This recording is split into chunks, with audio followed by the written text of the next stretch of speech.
The boardroom went silent as they threw the divorce papers at my feet. "Sign it, Elena. You're worthless anyway." My husband's voice, cold, final. Behind him stood Victoria, my stepsister, her hand resting on her pregnant belly.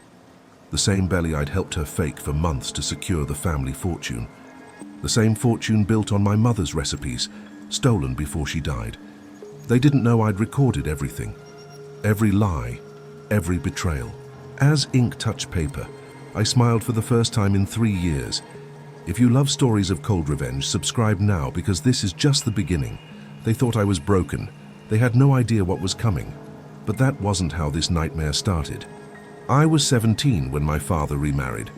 Victoria and her mother moved into our home 6 months after my mother's death. The same house my mother had bought with her restaurant money. The same kitchen where she'd perfected every recipe in her secret notebook. "Elena, dear, your room is too large for one person. Victoria will share it with you." My stepmother's smile never reached her eyes. Within a week, my mother's belongings were in the attic. Within a month, Victoria wore my mother's jewelry to school. "It looks better on me anyway," she'd say, twisting the pearl necklace my mother died wearing. I said nothing. My father had already stopped noticing me. At 19, I met Daniel Harrington at my father's business dinner. Heir to Harrington Industries, 28, confident. He smiled at me once, and my stepmother saw opportunity. "You'll marry him, Eleanor. It's what your father needs." "But I don't even know him." "You'll do what's best for this family." The wedding happened 3 months later. I wore white. Daniel wore indifference. On our wedding night, he didn't come home. He spent it with his business partner. I spent it alone, wondering if marriage was supposed to feel like burial. The first year, I tried everything. I learned his favorite meals, waited up when he worked late, left notes in his briefcase. He never read them. Once, I found them all in his office trash, unopened. "Why do you even bother?" his mother asked at a family dinner. "Daniel has more important things to focus on than a child bride."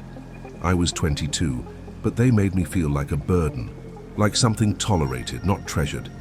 Then Victoria announced her engagement to Marcus Chen, the restaurant mogul. The same man who'd been circling my mother's recipes for years. The same man who'd offered her a partnership before she died. "We're opening a restaurant chain," Victoria announced at dinner, "using grandmother's old recipes." My stomach dropped. "Those are my mother's. Your mother's recipes belong to this family now," my stepmother interrupted. "Be grateful Victoria is honoring her memory." The restaurant launched with my mother's name nowhere on the menu.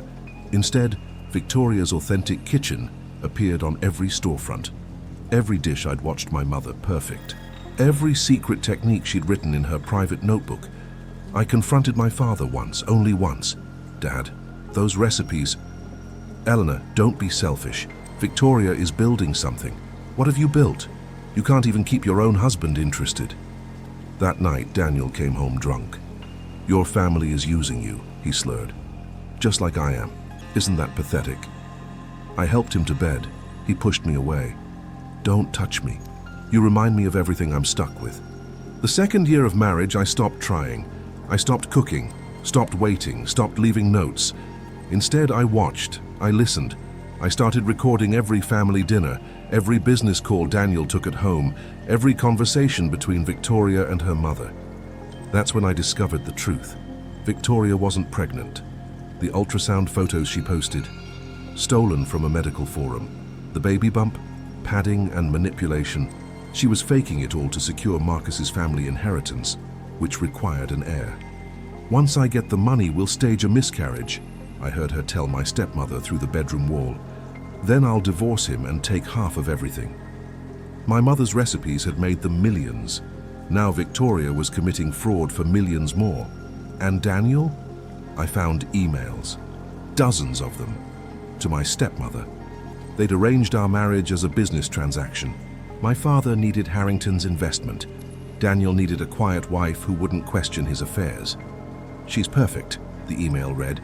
"Obedient, forgettable, won't cause problems." That was the night everything changed. Not because I cried. I'd run out of tears years ago. But because I finally understood. I wasn't a wife, I wasn't a daughter. I was a transaction, a tool, something to be used until I broke. They were all about to learn what happens when a tool sharpens itself. The family gathered at the Harrington estate for the quarterly review. Victoria sat beside Marcus, hand on her fake belly, playing the glowing mother-to-be. Daniel barely looked at me. My father and stepmother smiled like they'd built an empire themselves. To family, Daniel's father raised his glass, and to the next generation. I raised my glass, smiled, and felt absolutely nothing. Later, in the powder room, I overheard Victoria and my stepmother. "Elena's been too quiet lately," Victoria said. "It's making me nervous. Please, that girl has no spine. She'll do whatever we tell her. Still, after the baby arrives, we should distance her from family events. Her presence is depressing." They laughed. I stood in the stall recording every word. She still didn't know that I'd hired a private investigator 3 months ago, that I had proof of her fake pregnancy, medical records showing she'd never been to the hospital, receipts for the fake ultrasound props, everything. The restaurant chain my mother had unknowingly built was about to go public. Victoria would make $50 million from the IPO. Marcus's family would transfer their inheritance once the baby arrived. And me? I was supposed to disappear quietly. That night, Daniel came to my room, first time in 8 months. "Eleanor, I need you to sign something." The papers were simple. Post-nuptial agreement. In case of divorce, I'd receive nothing. No alimony, no claims to Harrington assets, nothing. "Why now?" I asked. "My father thinks it's time to formalize things. You understand?" I understood perfectly. They were preparing to discard me. Perhaps Victoria had convinced them I might cause trouble. Perhaps they simply wanted insurance. "I need time to review this with a lawyer." Daniel's expression hardened. "You don't need a lawyer. Sign it." "No." The slap came fast. My head snapped sideways. "You ungrateful—" I said no. He grabbed my wrist, twisting. Pain shot up my arm. "Everything you have came from me, this house, your clothes, your food, you're nothing without me." "Then let me be nothing. I still won't sign." He threw me against the wall, left without another word. I touched my split lip, tasted blood, and smiled. Because Daniel had just given me something precious. Evidence. I'd installed hidden cameras in every room 2 months ago. Every bruise, every threat, every moment of violence, all recorded. The next morning, my stepmother arrived. "Eleanor, darling, Daniel told me you had a little disagreement." She set down her purse, composed as always. "He's under tremendous stress. You should be more understanding." "Understanding? Sign the papers. Don't make this difficult." "And if I don't?" Her mask slipped, just slightly. "Then we'll make your life very, very difficult. You think you've suffered. You have no idea what we're capable of." This decision would cost more than I imagined. But I was done being afraid. "Get out of my house." "Your house?" She laughed. "Nothing here is yours, not even the air you breathe." After she left, I sat in my mother's old chair, the only piece of furniture they'd allowed me to keep, and made the call I'd been planning for months. "Mr. Patterson, it's Elena Harrington. I'm ready to proceed with everything we discussed." My lawyer's voice was calm, professional. "Are you absolutely certain? Once we file, there's no turning back." "I've never been more certain of anything." "Very well. I'll need all the evidence you've collected, the recordings, the financial documents, the medical fraud proof, everything. You'll have it tomorrow." That evening, Marcus hosted a celebration dinner. The restaurant chain's IPO had exceeded projections. Victoria played the perfect pregnant wife, accepting congratulations from investors who had no idea they'd been deceived. I watched her receive a custom diamond bracelet from Marcus's mother. "For our future grandson," the elderly woman said, tears in her eyes. The lies had grown so large, they'd become architecture, an entire future built on fraud. Victoria caught my eye across the room, smiled, mouthed, "Jealous?" I smiled back, mouthed, "Wait." because in 72 hours I would attend the final family dinner before filing for divorce. In 72 hours I would sit quietly while they celebrated their victories. In 72 hours I would let them believe they'd won. They still had no idea that everything they'd built was about to collapse. The final family dinner arrived on a Saturday evening. Everyone gathered at the restaurant Victoria had opened, the flagship location built entirely on my mother's stolen legacy. The private dining room overlooked the city, crystal chandeliers, expensive wine, laughter that felt like knives. To Victoria, my father raised his glass, who's brought honor to our family name. I raised my glass, sipped quietly, waited. Daniel sat beside me, playing the dutiful husband for appearances. Under the table, his hand never touched mine. We'd perfected the art of looking connected while being strangers. "Elena," Victoria said sweetly, "you've been so quiet lately. Everything all right?" "Everything's perfect." "Good, because we have wonderful news." She exchanged glances with Marcus. "We've decided to expand the restaurant chain internationally. 15 new locations across Asia and Europe." Applause erupted. My stepmother beamed. My father looked prouder than I'd ever seen him. "And," Victoria continued, touching her fake belly, "the baby is due in 6 weeks. We wanted to celebrate with family before things get hectic." More applause. Marcus's mother wiped happy tears. I set down my wine glass. "That's wonderful, Victoria. I'm so happy for you." She studied my face, suspicious. "You are?" "Of course. Family should support each other, right?" The tension in her shoulders eased slightly. "Right." 3 hours later, after dessert and champagne, I stood to leave. Daniel grabbed my arm. "Where are you going?" "Home, I'm tired. The evening isn't over." "It is for me." I pulled free and walked out. Behind me, I heard Victoria whisper to my stepmother, "See? Told you. She's pathetic.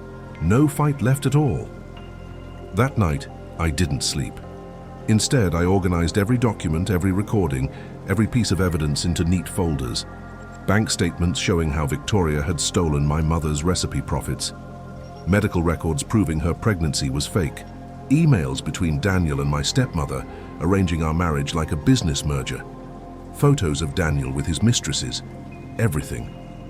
Monday morning, the lawsuits hit.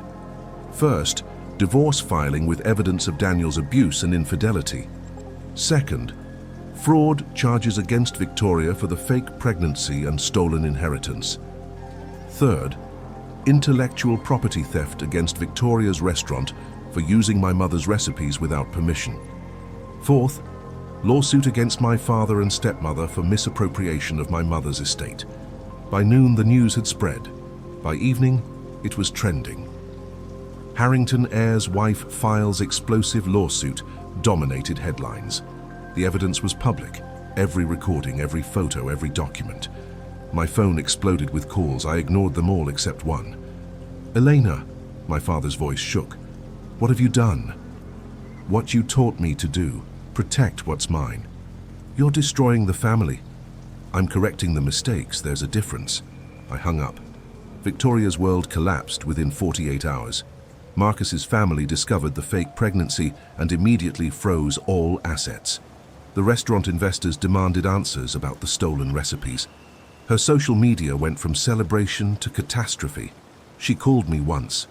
Only once. "You've ruined everything," she sobbed. "Everything I built. You built nothing. You stole everything, including my mother's legacy." "Please, Elena, we can fix this. I'll give you half." "I don't want half. I want justice." The divorce proceedings were brutal. Daniel tried to paint me as unstable, vindictive. But the evidence spoke louder than his lies. The videos of him striking me, the emails arranging our marriage, the proof of his affairs. The judge's ruling came after 2 months. Daniel lost everything. His father disowned him for the scandal. The Harrington board removed him from the company. Victoria faced criminal charges for fraud. Marcus divorced her immediately. My father's business partnerships dissolved as everyone distanced themselves from the scandal. I stood in my new apartment, bought with the settlement money, and looked at my mother's recipe notebook. The original. the one I'd hidden before Victoria could steal it. "I hope you're proud, Mom," I whispered. A knock at the door interrupted my thoughts. I opened it to find Mr. Patterson, my lawyer, holding a folder. "The final paperwork," he said. "You're officially free. And Elena, I've been practicing law for 30 years. I've never seen someone execute a case this perfectly." I had good motivation. After he left, I made my mother's signature dish, the one Victoria had claimed as her own creation. The flavors were perfect. Exactly as I remembered. My phone buzzed. Text from an unknown number. "You won. But at what cost? Was destroying everyone worth it?" I deleted it without responding, because the question missed the point entirely. I hadn't destroyed them. I'd simply stopped letting them destroy me. The difference was everything.